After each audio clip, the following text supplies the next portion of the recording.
Point number 2 आहे, लक्षात घ्या. हा पॉइंट सोडा, हा पॉइंट नाही येणार. Impact of citizenship. आता सिटिझनशिप म्हणजे काय? नागरिकत्व.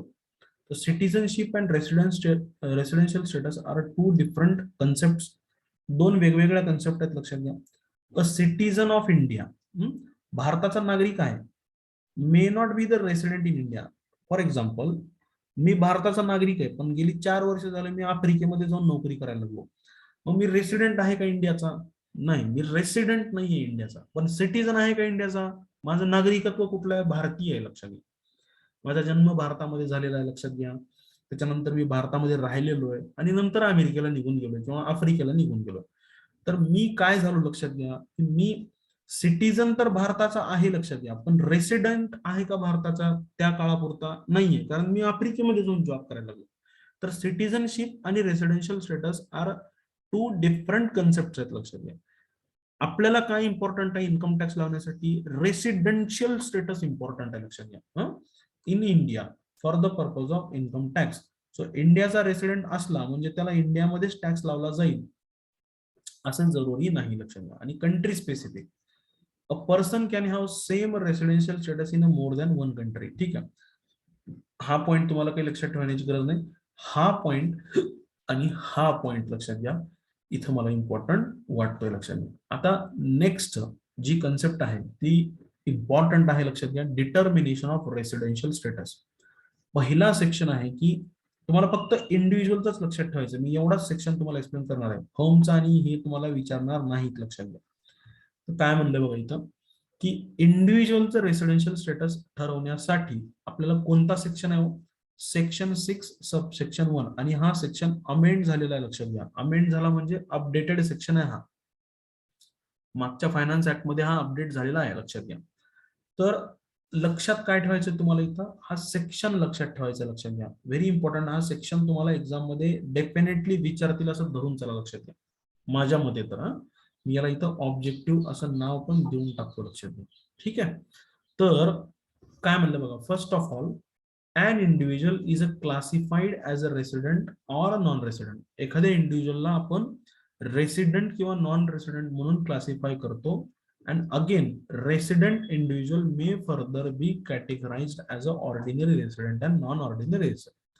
सगळ्यात पहिल्यांदा इंडिव्हिज्युअलला 2 कॅटेगरीमध्ये क्लासिफाय केलं जाते. नंबर 1, या तर तो रेसिडेंट आहे किंवा तो नॉन रेसिडेंट आहे.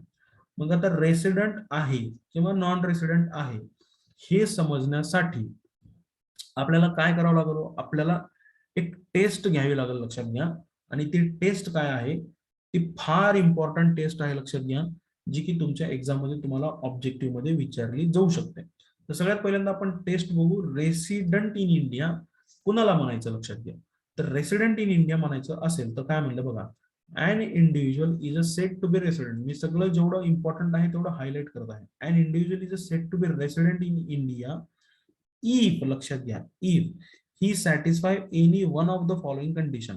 if तुम्हाला ऑप्शन मध्ये येऊ शकतं, एवढा क्वेश्चन तुम्हाला येऊ शकतो. हे बघा, an individual is a said to be resident in India if पुढं असा dash dash dash dash dash dash येऊ शकतं. तर त्या डॅश मध्ये तुम्हाला काय सिलेक्ट करायचं, लक्षात घ्या. त्या डॅशचा आन्सर मी सांगत आहे. ही इज इन इंडिया, तो भारतामध्ये होता कधी? प्रिव्हियस इयर मध्ये, for a period of 182 days और मोर. सेक्शन 6 सबसेक्शन 1 क्लॉज ए सांगायला लागला आपल्याला. बरोबर, कळालं का सगळ्यांना? समजायला का? बघा, मी परत एकदा सांगतो, कुणाला समजलं नसेल तर त्यांनी थोडं लक्ष द्यावं. लक्षात घ्या काय म्हणण्याचा प्रयत्न केला इथं, की कोणत्याही व्यक्तीचं रेसिडेन्शियल स्टेटस डिटरमाइन करण्यासाठी आणि त्यातल्या त्यात इंडिव्हिज्युअलचं जर रेसिडेन्शियल स्टेटस आपल्याला डिटरमाइन करायचं असेल तर पहिला सेक्शन कोणता आहे, लक्षात घ्या. इंडिव्हिज्युअलचं रेसिडेन्शियल स्टेटस डिटरमाइन करण्यासाठी सेक्शन 6 सब सेक्शन 1 हा एक्झाम मध्ये सेक्शन येऊ शकतो. बरोबर. रेसिडेंटला इंडिव्हिज्युअलला 2 कॅटेगरीमध्ये क्लासिफाय करण्यात येतं. एक, रेसिडेंट किंवा नॉन रेसिडेंट. जर एखाद्या व्यक्तीचं रेसिडेन्शियल स्टेटस तपासायचं असेल किंवा चेक करायचं असेल तर आपल्याला काय करावं लागेल? एक टेस्ट घ्यावी लागेल. ती टेस्ट काय सांगते की an individual is a said to be resident, त्याला रेसिडेंट म्हणण्यात येईल जर का नंबर 1 कंडिशन तो इंडियामध्ये होता मागच्या वर्षामध्ये म्हणजेच प्रिव्हियस इयर मध्ये किती दिवसांपेक्षा जास्त 182 दिवस किंवा त्याच्यापेक्षा जास्त दिवस तो इंडियामध्ये असेल तर त्याला रेसिडेंट असं म्हणण्यात येईल. लक्षात घ्या रेसिडेंट कोणत्या सेक्शन प्रमाणे, सेक्शन 6 सबसेक्शन 1 क्लॉज ए प्रमाणे. किंवा लक्षात घ्या ही पहिली टेस्ट झाली किंवा दुसरी टेस्ट काय म्हणते बघा, ही इज इन इंडिया, तो इंडियामध्ये होता for a period of 60 days or more, मागच्या वर्षामध्ये तो 60 दिवस किंवा त्याच्यापेक्षा जास्त होता and 365 days or more during 4 previous year immediately preceding the relevant previous year. बघा काय म्हणण्याचा प्रयत्न केला, जर का समजा समजा एक एक्झाम्पल घेतलं, मिस्टर राजचं एक्झाम्पल घेतलं. आता प्रिव्हियस इयर आताच आपलं असेसमेंट इयर कोणतं आहे सगळ्यांना लक्षात आहे का? असेसमेंट इयर काय आपलं बघा, असेसमेंट इयर आहे 21-22 आणि प्रिव्हियस इयर आहे 20-21, बरोबर का? हे असेसमेंट इयर आहे आणि हे प्रिव्हियस इयर आहे आपलं, बरोबर. तर आता मला या बघा लक्षात घ्या प्रिव्हियस इयर मध्ये समजा मी जर म्हणलं राज हा 60 दिवसच होता फक्त भारतामध्ये, किंवा आपण धरून चालू 65 दिवस, किती दिवस होता? 65 दिवस होता, लक्षात घ्या. ठीक आहे, तर कंडिशन आपली काय लक्षात घ्या, सेकंड नंबरची कंडिशन काय म्हणली, सेकंड नंबरच्या कंडिशन मध्ये म्हणलंय की राज किंवा कोणताही व्यक्ती, लक्षात घ्या, individual is in India for a period of 60 days or more, 60 days or more during the previous year and 365 days or more during the 4 previous years immediately preceding the relevant previous year. समजलं नसेल तर मी समजून सांगतो. आता लक्षात घ्या राज समजा 65 days इंडियामध्ये होता, तर आता ह्याचं काय बघितलं जाईल, तसं तर पहिली कंडिशन काय म्हणते की तो 182 दिवसापेक्षा जास्त असणं गरजेचं आहे इंडियामध्ये जर त्याला रेसिडेंट म्हणायचं असेल तर. पण ऑर एक कंडिशन दिलेली आहे की तो 60 दिवसापेक्षा जास्त मागच्या वर्षामध्ये म्हणजे प्रिव्हियस इयर 2021 मध्ये 65 दिवस होता आणि त्याच्या अगोदरचे जे 4 प्रिव्हियस इयर्स आहेत, आता त्याच्या अगोदरचे प्रिव्हियस इयर 4 प्रिव्हियस इयर कोणचे, 19-20, 18-19 आणि 17-18 आणि 16-17. सो ही किती झाली, 1, 2, 3 आणि 4 प्रिव्हियस इयर झाले. या चारही प्रिव्हियस इयर मध्ये मिळून 365 दिवसांपेक्षा जास्त दिवस जर समजा राहत होता मागच्या 4 वर्षामध्ये, बरं का, या 2020-21 मध्ये 65 आणि त्याच्या अगोदरच्या वर्षांमध्ये मिळून त्यांना जर समजा 365 दिवस जर इंडियामध्ये राहिला असेल तर त्याला रेसिडेंट म्हणण्यात येईल. कळालं का सगळ्यांच्या लक्षात? सगळ्यांच्या लक्षात आलं का?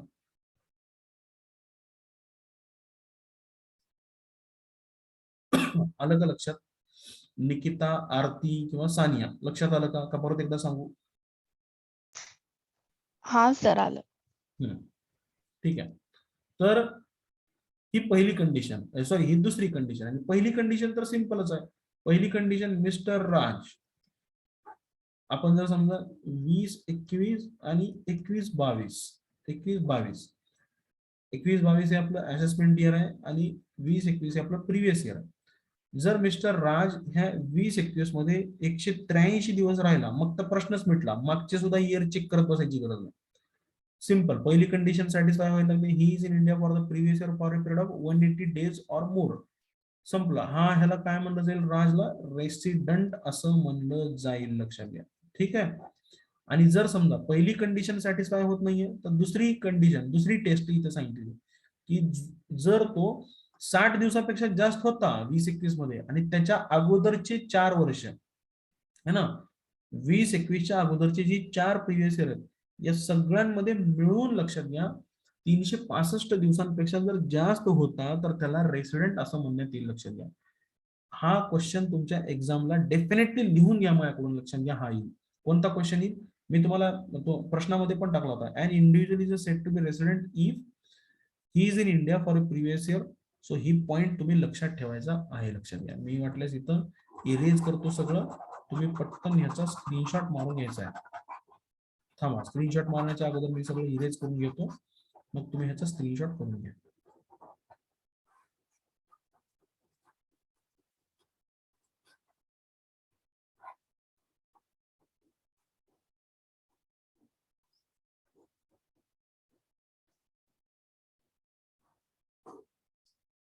ठीक आहे.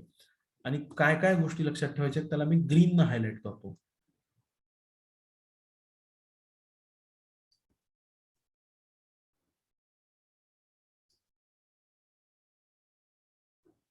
तुम्हाला विचारली तर एक्झाम मध्ये एकच कंडिशन विचारण्यात येईल. मोस्टली तुमच्या एक्झाम मध्ये ही कंडिशन येईल लक्षात घ्या. ऑप्शन मध्ये, ऑप्शन मध्ये ही कंडिशन येईल. ऑप्शन असेल हा आणि हा क्वेश्चन असेल. घ्या स्क्रीनशॉट घ्या ह्याचा.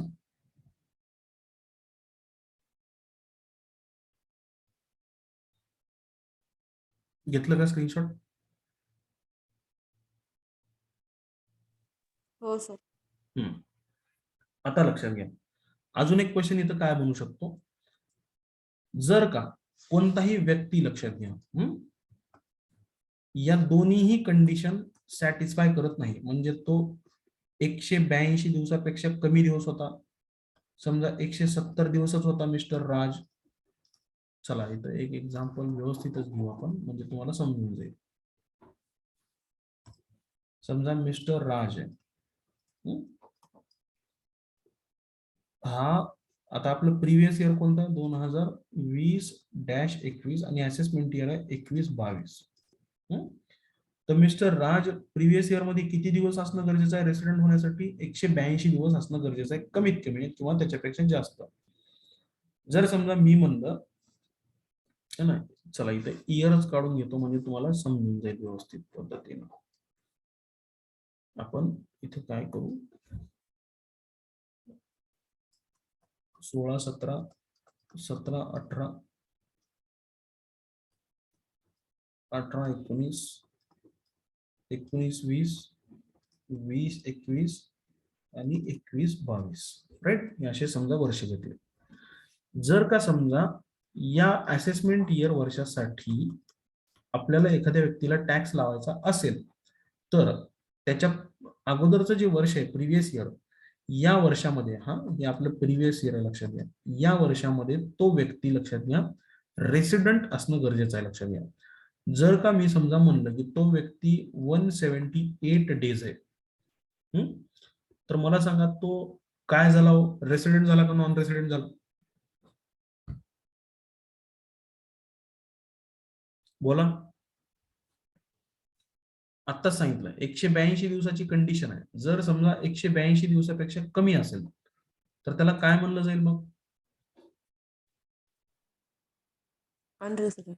नॉन रेसिडेंट म्हणलं जाईल, लक्षात घ्या बरं का. पण कंडिशन सॅटिस्फाय पूर्ण केल्या पाहिजेत की तो 178 दिवसच फक्त समजा या वर्षामध्ये होता, म्हणल्यानंतर या वर्षासाठी तो नॉन रेसिडेंट. पण नॉन रेसिडेंट म्हणण्याच्या अगोदर आपल्याला लक्षात घ्या कंडिशन्स दोन्ही पण सॅटिस्फाय करणं गरजेचं आहे.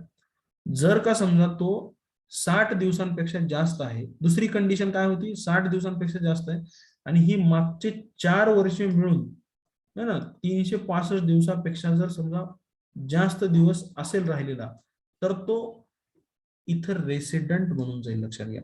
बरोबर, कारण तो पहिली जरी कंडिशन सॅटिस्फाय करत नसेल तरी दुसरी कंडिशन इथे सॅटिस्फाय व्हायला त्याची. He is in India for a period of 60 days or more during the previous year and for 365 days or more during the 4 previous year.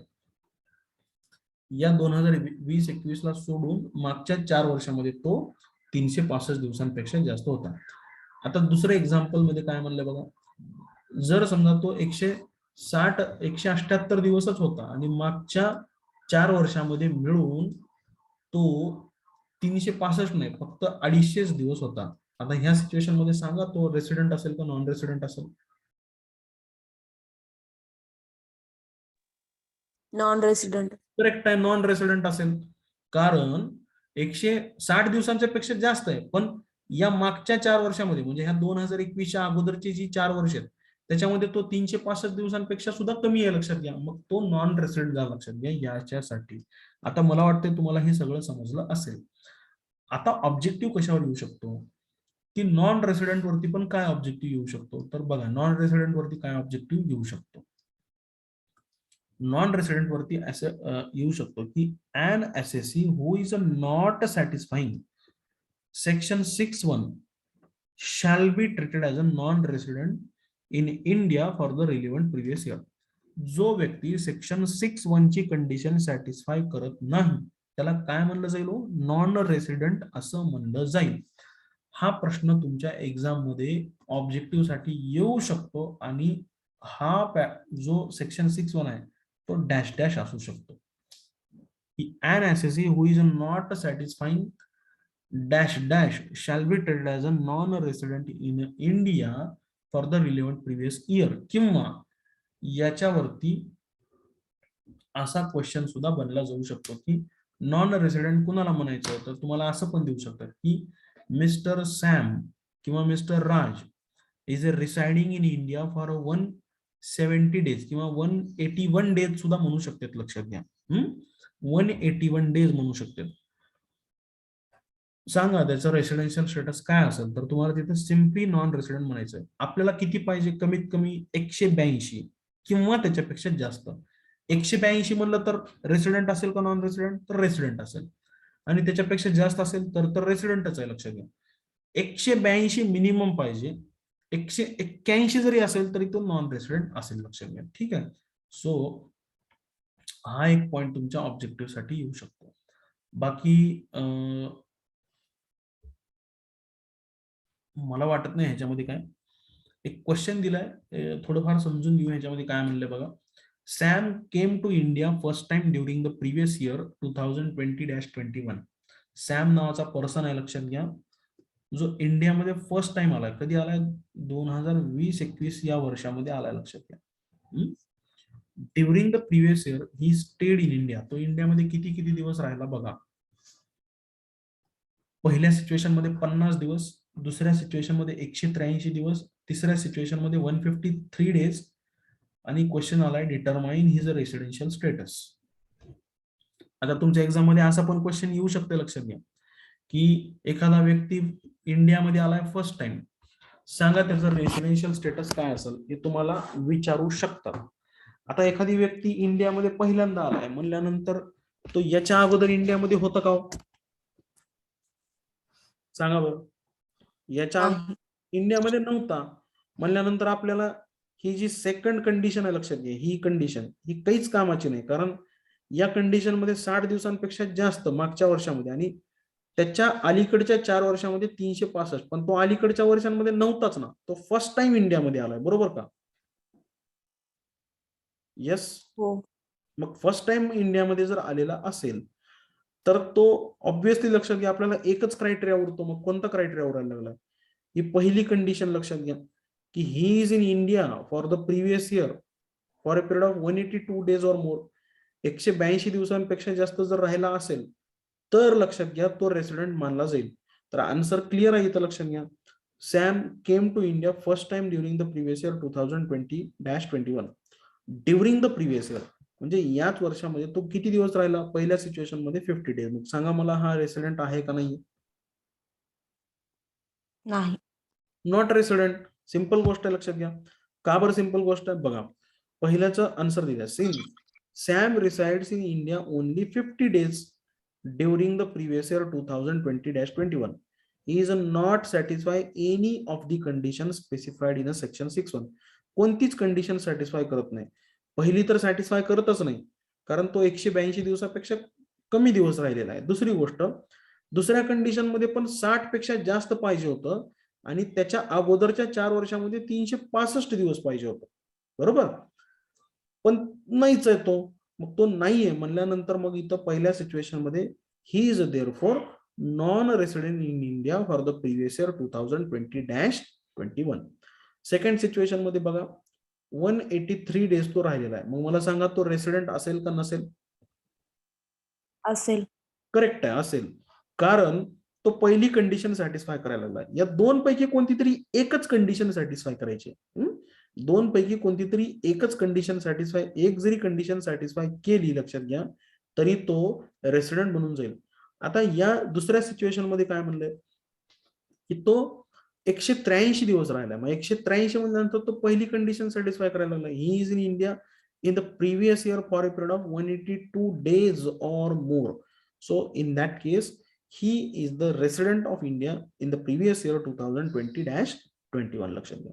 So बघा काय म्हणलं आन्सर इथं, since Sam resides in India for a period of 183 days during the previous year 2020-21, he satisfy one of the condition specified in section 6.1.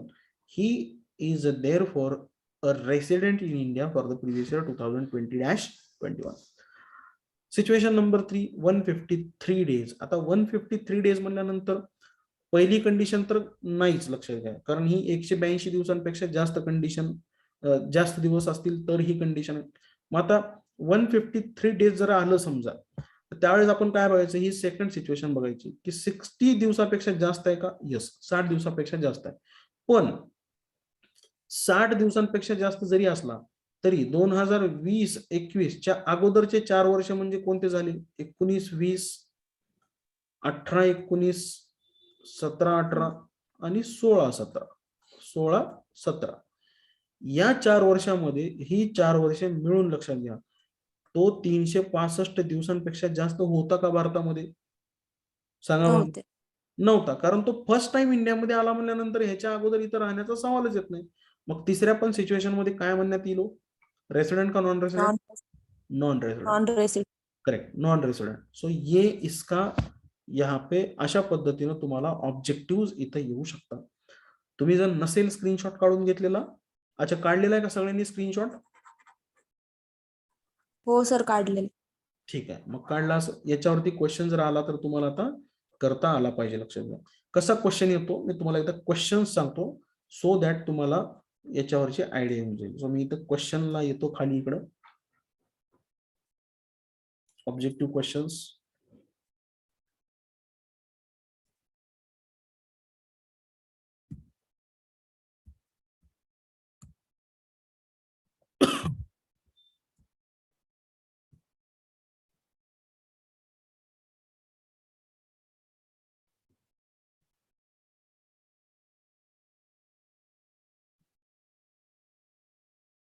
Multiple choice questions.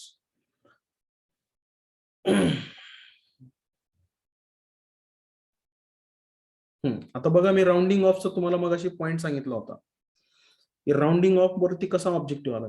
If total income of a person is a 2,67,888.34 it shall be rounded off to. आता कसं round करणार, तर मी तुम्हाला सांगितलं होतं की जर समजा मेन रक्कम, मेन इन्कम जे आहे त्याचा शेवटचा आकडा जर समजा 5 किंवा 5 पेक्षा 5 और मोर असेल तर त्याला पुढच्या रकमेला राऊंड ऑफ करायचं आपल्याला, बरोबर. म्हणजे आता इथे किती रक्कम आहे, 2,67,888 लक्षात घ्या. तर शेवटचा आकडा 5 किंवा 5 पेक्षा जास्त आहे म्हणल्यानंतर ह्याला 2,67,890 करून टाकायचं. चिल्लर मध्ये कोणी खेळत बसणार आहे का इथं, नाही. इन्कम टॅक्स कडे तेवढा वेळ नाही, लक्षात घ्या की चिल्लर मध्ये तुम्हाला हे सगळ्या गोष्टी करत बसतील. सो ह्याला सिम्पली काय करून टाकायचं, राऊंड ऑफ करून टाकायचं. सो 2,67,890 करायचं. सो याचा आन्सर इथं दिलेलं आहे बघा, कळालं सगळ्यांना. आणि जर का समजा ही रक्कम 2,67,884 असली असती तर ह्याला कसं राऊंड ऑफ केलं असतं सांगा बरं. आता 2,67,884 असली असती तर कसं राऊंड केलं असतं आपण याला. बघा, नसेल मगाशी तुम्ही नव्हता तर तुम्ही व्हिडिओ बघून घ्या, मी दोन्ही व्हिडिओ युट्यूबवर टाकणार आहे, लक्षात घ्या. तर याला राऊंड ऑफ करून टाकायचं 2,67,880, कारण शेवटचा आकडा जो आहे तो 5 पेक्षा खाली आहे, लक्षात घ्या. 4 आहे ना इथं, कळालं का. अहो राऊंड ऑफ करणे म्हणजे काय करणे. चला मी अजून एक रक्कम सांगतो बरं, 5,555. करा बरं, ह्याला राऊंड ऑफ किती होईल सांगा बरं मला.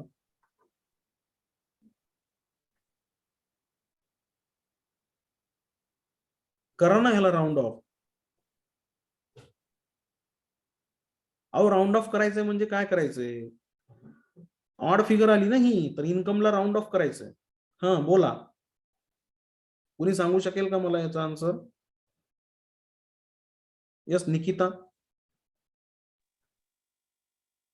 ए सर किती? 2,17,000. नाही नाही, 5,555 विचारलंय मी.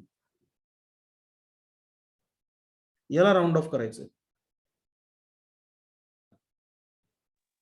अहो याला राऊंड ऑफ करायचंय म्हणजे 5,560 करून टाकायचं मला. 5,560 येते सर. हा मग तेच तर विचारतो ना मी, 5,560 करून टाकायचं याला. जर समजा माझी रक्कम 5,554 असेल तर काय करणार? 5,550. करेक्ट आहे, 5,550. जर समजा माझी रक्कम 20,156 रुपये तर काय करणार याला सांगा बरं? 20,160. करेक्ट आहे, 20,160. आणि जर समजा रक्कम 20,154 असेल तर काय करणार याला? 20,100. 20,150. बस. मग हाच प्रश्न आलाय बघा इथं 1 मार्कासाठी. If total income of a person 2,67,888.34 it shall be rounded off 2 आणि ऑप्शन देण्यात आलेले. तर असे ऑप्शन्स एखाद्या वेळेस एक्झाम मध्ये येऊ शकतात आणि असा प्रश्न पण एक्झाम मध्ये येऊ शकतो, म्हणून तुम्हाला मी ह्या सगळ्या गोष्टी सांगितल्या लक्षात घ्या. ठीक आहे, तर असा क्वेश्चन तुम्हाला एक्झाम मध्ये आला तर त्याला राऊंड ऑफ करता तुम्हाला आलं पाहिजे. करेक्ट ऑप्शन तुम्ही इथं सिलेक्ट करणं गरजेचं आहे, लक्षात घ्या. ठीक आहे, मी मगाच्या व्हिडिओमध्ये म्हणजे याच्या अगोदरच्या क्लासमध्ये ही गोष्ट सांगितलेली आहे. तुम्ही वाटल्यास तो व्हिडिओ बघून घ्या. मी व्हिडिओ युट्यूबवर अपलोड करतो. मी तुम्हाला काल चॅनलला सबस्क्राईब करायला सांगितलं होतं, नसेल केलं तर सबस्क्राईब करून घ्या. ठीक आहे, सर त्याच्यानंतर कोणतं रेसिडेन्शियल चॅनेल? सांगतो, लिंक पाठवतो मी चॅनलची, तुम्ही सबस्क्राईब करून ठेवा त्याला. अँड इंडिव्हिज्युअली हा बघा आता इथं क्वेश्चन आला बघा, इथं क्वेश्चन आला रेसिडेन्शियल स्टेटस वरती. काय क्वेश्चन आलाय बघा, question number 8. An individual is said to be resident in India if he has a house in India, he is in India in the previous year for a period of 182 days or more. तिसरा आले, he is in India for a period of 30 days or more during the previous year and 365 days or more during the 4 previous year and his parents are Indian citizen. तर तुम्ही आता जी exam झाली त्या exam मध्ये पण लक्षात घ्या मी हा क्वेश्चन टाकला होता, लक्षात घ्या. तर याचं बऱ्याच जणांनी आन्सर दिले की त्याचे पॅरेंट्स इंडियन सिटीजन असतील तर त्याला रेसिडेंट म्हणण्यात येईल. तर करेक्ट आन्सर काय असेल मी आता शिकवलं तुम्हाला, सांगा बरं. He is in India the president year of the in the previous B year, sir. in the previous year, present year नाही. He is in India previous. in the previous year for a period of 182 days or more. Correct option आहे. अजून residential status वर काय question आलाय बघा. An Indian citizen living in India during the previous year for employment purpose is said to be resident. एक काम करा, हा क्वेश्चन नंबर 9 तुम्ही याला स्क्रीनशॉट करून घ्या. एक मिनिट, क्वेश्चन नंबर 10 पण करून टाका. An individual being a foreign national come to India for the first time during the previous year 2020-21 on 1/1/2021 for 200 days his residential status for the previous year. काय असेल बघूयात आपण. सो हे दोन question नाही, हा नको, चला हाच फक्त करून घ्या. क्वेश्चन नंबर 9 तुम्ही अंडरलाईन करून सॉरी स्क्रीनशॉट करून घ्या.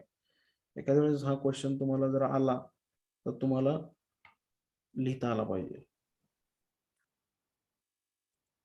केलं का स्क्रीनशॉट क्वेश्चन नंबर 8 आणि क्वेश्चन नंबर 9? हो सर. क्वेश्चन नंबर 7 पण इम्पॉर्टंट आहे, लक्षात घ्या. सो हे 3 क्वेश्चन, ठीक आहे, याला पण तुम्हाला बघायचं आहे. 7, 8 आणि 9. Hindu undivided family is said to be resident. Hindu undivided फॅमिलीला रेसिडेंट कधी म्हणलं जातंय तर control and management of its affairs wholly or partly in India, situated in India. तुम्ही लक्षात ठेवा, आता मी सगळं डीप मध्ये तुम्हाला सांगू शकणार नाही कारण आपल्याकडे वेळ खूप कमी शिल्लक आहे. आता फक्त ऑब्जेक्टिव्ह रीड करण्याशिवाय दुसऱ्या आपल्याकडे पर्याय नाही. त्यामुळे हे 3 क्वेश्चन तुम्ही लक्षात ठेवा. हे 3 क्वेश्चन एक्झाम मध्ये येऊ शकतात, डेफिनेटली येणारच, लक्षात घ्या. So a Hindu undivided family is said to be resident in India if the control and management, त्याचा आन्सर आहे, लक्षात घ्या. आन्सर बोल्ड मध्ये करण्यात आलेला आहे सो दॅट तुम्हाला काही फार जास्त अडचण येणार नाही. आलं का लक्षात? तिकडं आरती मोरे मरे, आकांक्षा आणि मंथन. हो सर. मंथन आहे का मनमथ आहे?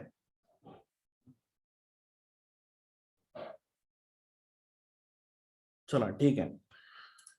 ही झाले क्वेश्चन्स रेसिडेन्शियल स्टेटस वरचे. आणि रेसिडेन्शियल स्टेटसला पण आपण इथं रिवाइज करून घेतलेलं आहे, लक्षात घ्या. ठीक आहे. बाकी ऍग्रिकल्चरल इन्कमचं तर तुम्हाला सगळं माहितीच आहे, सेक्शन 2 सबसेक्शन 1 आहे. अजून रेसिडेन्शियल स्टेटस मध्ये मला डिस्कस करण्यासारखं काय वाटतंय बघूयात आपण.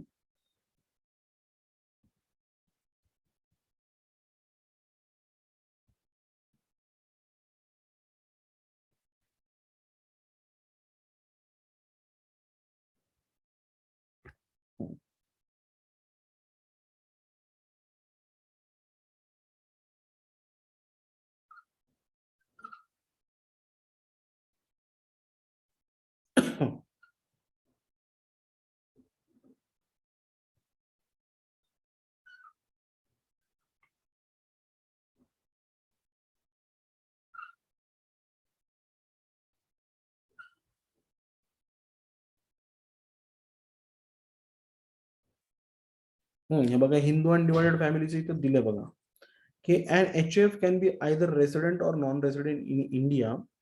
ठीक आहे. तर कधी होईल रेसिडेंट HUF?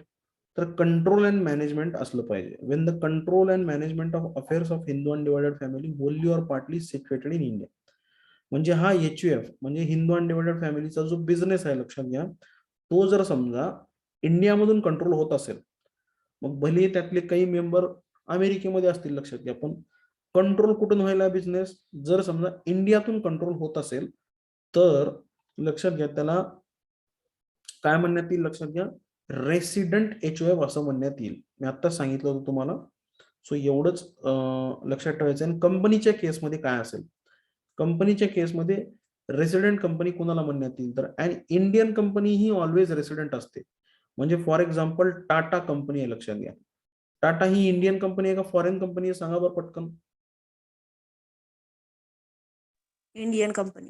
हा, मग टाटाचा बिझनेस भले अमेरिकेमध्ये जरी असला, अमेरिका असेल, आफ्रिका असेल, कुठे असू द्या, पण टाटा ही ऑलवेज रेसिडेंट असेल, लक्षात घ्या. मग कंपनीच्या बाबतीमध्ये कसं लक्षात ठेवायचं की an Indian company is always resident in India, right. A non Indian company is said to be resident in India if its place of effective management in that year is in India. ठीक आहे. आणि non resident company कोणाला म्हणायचं? If place of effective management in that year not in India is a said to be non resident in India. एखाद्या कंपनीचं place of management म्हणजे head office आपण generally म्हणतो त्याला, लक्षात घ्या, इंडियामध्ये नसेल, लक्षात घ्या. जसं की समजा HSBC नावाची कंपनी आहे, HSBC, किंवा एखादी दुसऱ्या देशातली अमेझॉन कंपनी आपल्या Amazon. भारतामध्ये अमेझॉन आहे, लक्षात घ्या. तर अमेझॉनचं इफेक्टिव्ह प्लेस ऑफ मॅनेजमेंट कुठे आहे? अमेरिकेमध्ये. ही अमेरिकेची कंपनी, लक्षात घ्या. तर जनरली तसं बघायला गेलं तर लक्षात घ्या, आपण तिला नॉन रेसिडेंट म्हणलं पाहिजे, पण त्यांनी इथं पण सेटअप केलाय, सो दॅट्स वाय त्यांना आपण रेसिडेंटच म्हणतो. तर एक एक्झाम्पल देण्यासाठी मी फक्त सांगितलं की place of effective management in that year not in India, then the said company is a non resident for the relevant previous year, लक्षात घ्या. ठीक आहे. सो एवढे 1-2 पॉईंट याच्यामध्ये असू शकतात. बस. बाकी काही ऑब्जेक्टिव्ह असतील तर मी वाटल्यास नंतरच्या अजून एखादी क्लास घेऊन आपण याच्यावरती डिस्कस करूया. आय होप तुम्हाला समजले असतील. याचे जे व्हिडिओ आहेत, लक्षात घ्या, मी युट्यूबवरती अपलोड करतो. युट्यूबच्या अपलोड केल्यानंतर ते तुमच्या ग्रुपवरती शेअर करतो. आणि मग लक्षात घ्या, तुम्ही ते व्हिडिओ तुम्हाला समजलं नसेल तर अजून एकदा बघून घेऊ शकतात. आता 2 क्लास घेतले आपण, दोन्ही क्लासचे लक्षात घ्या व्हिडिओ मी शेअर करतो. Is it okay? हो सर. चालतंय, हरकत नाही. आजच्यासाठी आपण थांबूया. बाकीचं आपण काही इम्पॉर्टंट असेल तर मी काही क्वेश्चन्स घेऊन उद्या परत तुम्हाला एक लिंक शेअर करतो. क्लास मिस करू नका, लक्षात घ्या. जे काही समजा असेल ते तुमच्या फायद्याचंच असेल, सो दॅट तुम्हाला